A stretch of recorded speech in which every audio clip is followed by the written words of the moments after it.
The chemical weapon attack carried out in Syria, said to have killed more than 1,000 people, that President Barack Obama has definitively declared was ordered by Syrian President Bashar Assad, is being called a false flag attack by more and more people.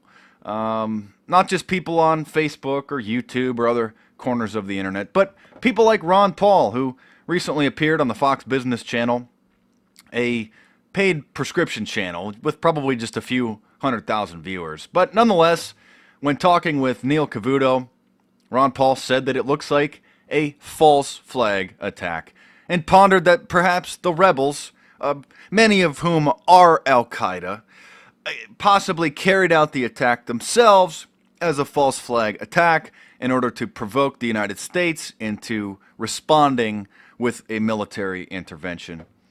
Also, it's interesting to note that Vladimir Putin, the president of Russia, said that the claims that Syrian president ordered the chemical attack was utter nonsense, and even said himself that it looks like the rebels and Assad's opponents carried out the chemical attack themselves against their own people as a false flag attack to provoke a military action. And if that's not enough, Pat Buchanan, popular political commentator, former presidential candidate, used the same false flag terminology when speaking with Newsmax, kind of an alternative media website many people are familiar with. But now, Pat Buchanan said that it's an illegal war, ground for impeachment, and said that it reeks of a false flag. So, of course, Skull and Bones, Brotherhood of Death member John Kerry says definitively that Assad carried out the attack. And it's also interesting that David Cameron over there in the United Kingdom decided not to support military action, causing President Barack Obama to basically push pause on the launch button as he was gearing up for a military strike, a military intervention after news of the supposed chemical attack surfaced, and the United States war drums have been beating ever since. Of course, may I remind you that President Barack Obama was awarded the Nobel Peace Prize. This drone-dropping devil, this Bilderberg bankster spokesman, this Federal Reserve frontman, Illuminati mouthpiece. So, very interesting. Also, news just came out that the United States had advanced intelligence on the chemical strike before it was launched. I wouldn't be surprised if the CIA or other assets of American intelligence agencies urged the rebels, who again are Al-Qaeda, many of whom it's admitted are Al-Qaeda. Go look it up. Syrian rebels pledge allegiance to Al-Qaeda. That's who President Barack Obama is pledging support to. So it makes perfect sense that CIA agents, assets, most likely planted the idea and said if they want military action, they should just carry out the chemical attack themselves. So, again, Vladimir Putin says it's provocation. Ron Paul said it looks like a false flag attack. Pat Buchanan. So, not just your typical, quote, conspiracy theorists. Not just some, popular internet website. Not some random people on YouTube making, quote, conspiracy videos.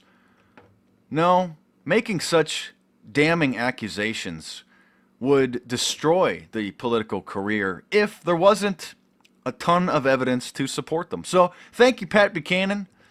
Thank you, Ron Paul, for having the guts to say it like it is, or say it like it appears to be. We can't put anything past this Orwellian, Obama, Big Brother loving, drone dropping demon, who just, of course, definitively said, oh, they carried out the attacks. So, pretty interesting. I mean, of course, we have the 9/11 attacks, one of the biggest false flags, but the list just goes on and on. The Gulf of Tonkin incident. I mean, just some people just can't understand, don't want to believe.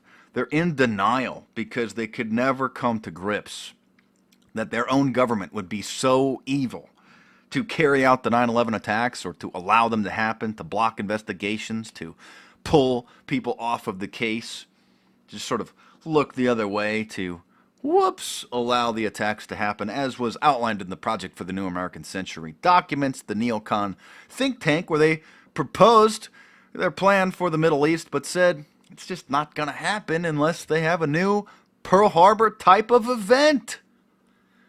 Let's not forget about Operation Northwoods. You know, many people are waking up, finding the Illuminati rabbit hole. So there's a lot of people that still are finally coming of age and learning about 9/11. A lot of people were pretty young when it happened, but they're starting to put the pieces of the puzzle together as they're growing up and trying to find out how this world works. So maybe we need to have a refresher course on 9/11 truth, like Operation Northwoods. So today's assignment, Google Operation Northwoods and find out that in the National Archives there is an authentic, declassified document where the Joint Chiefs of Staff, that's the heads of all the military branches, that's like the head of the Marines, the head of the Navy, the head of the Army, the head of the Air Force, all approved committing terrorism in Washington, D.C. to make it look like it was Cuba, so that we could use that as a justification, a pretext to go and invade Cuba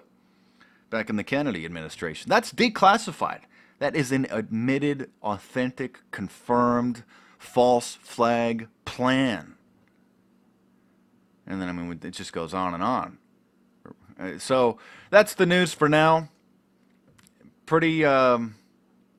Not surprising at all, actually. What is surprising is that people are talking about it. What's surprising is that somebody like Ron Paul, who's, you know, made pretty bold references about false flag attacks in the past, but the fact that Pat Buchanan, who's fairly well respected amongst the conservatives and the Republican Party, would make such a claim deserves a lot of respect. So, thanks for watching. Subscribe to my YouTube channel if you're new.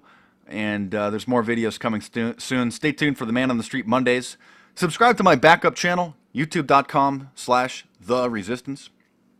youtube.com/TheResistance, THE Resistance. And so, more videos coming soon. Hit me up on Facebook and Twitter. Mark Dice, over and out.